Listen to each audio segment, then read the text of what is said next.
Excuse me sir, yes.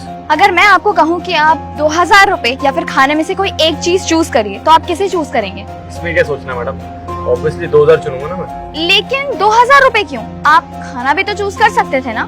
देखिए madam, मैं हूँ बिजनेसमैन इंसान, बहुत अच्छे से समझ में आता है खाना कितने का होगा, 40 रुपए 50 रुपए, और 2000 में ऐसे 50 टिफिन खरीद दूंगा मैं, तो ऑब्वियसली 2000। वैसे आपको ये 2000 रुपए मिल तो जाएंगे, लेकिन उसके लिए एक कंडीशन है, और कंडीशन ये है कि ये 2000 रुपए लेने के लिए आपको इस खाने को फेंकना होगा। बताइए, क्या आपको मंजूर है? मैडम इतनी सी बात, लीजिए फेंक दिया आपका खाना, अब दीजिए मेरे 2000 पैसे दीजिए।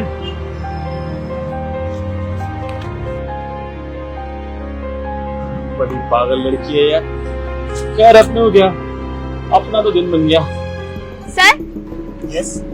सर मेरे पास इस हाथ में 2000 रुपए है और इस हाथ में खाना है। अब मैं आपसे ये कहूँ कि आपको इन दोनों में से कोई एक चीज चूज करनी है तो आप क्या चूज करेंगे? अरे मैडम, इसमें भी कोई पूछने की बात है, मैं तो पैसे ही लूंगा ना। ओके, लेकिन आप पैसे ही क्यों चूज करेंगे? आप खाना भी तो चूज कर सकते थे ना।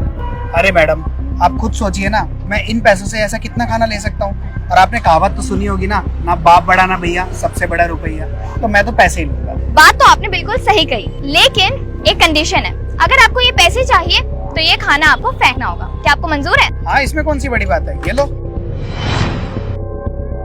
अब लाइए, मेरे 2000 रुपए दीजिए। Thank you. Excuse me sir. जी मैडम।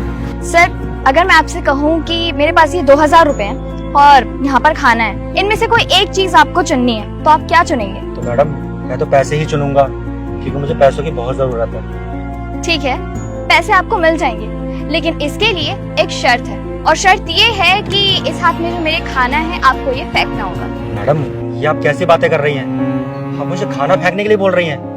अरे जिस खाने के लिए हम दिन रात एक करके मेहनत करते हैं, अपना खून पसीना बहाते हैं, आप उस खाने की बेइज्जती करने के लिए कह रही हैं मुझसे? आपको शर्म नहीं आती?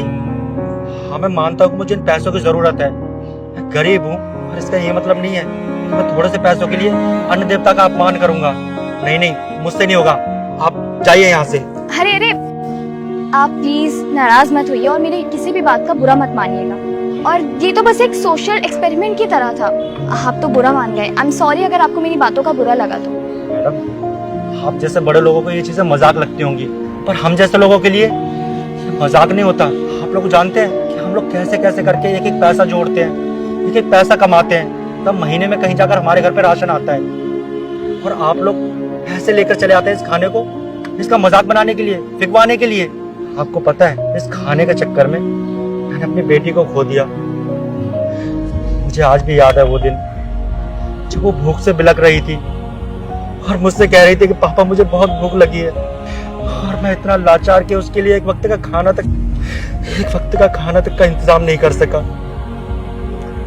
बहुत लोगों से मैंने मदद मांगी, रिश्तेदारों के आगे हाथ जोड़े, पर किसी ने भी मेरा साथ नहीं दिया। मैं पूरी रात काम करता रहा ताकि सुबह जाकर अपनी बेटी को खाना खिला सकूं। और जब मैं खाना लेकर उसके पास पहुंचा सुबह, तो वो इस दुनिया से जा चुकी थी, सिर्फ इस खाने के चक्कर में।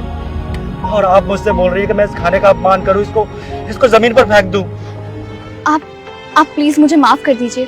मुझे नहीं मालूम था कि इस बात का आपके ऊपर इतना बड़ा असर होगा और आपको इतना बुरा लगेगा।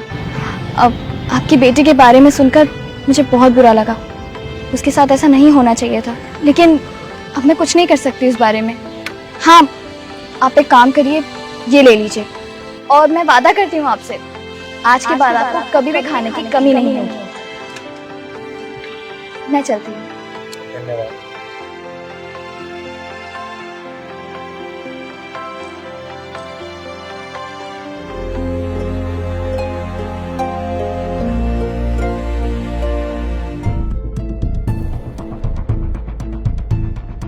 ये क्या, इतने सारे पैसे? लेकिन वो मैडम जी तो कह रही थी इसमें खाना है। आज के बाद आपको कभी भी खाने की कमी नहीं होगी। हाँ पता चल गया कि जब इंसान का बुरा वक्त हो तो अपने भी साथ छोड़ देते हैं, लेकिन ईश्वर कभी साथ नहीं छोड़ता। वो किसी न किसी रूप में आ ही जाता मदद करने के लिए।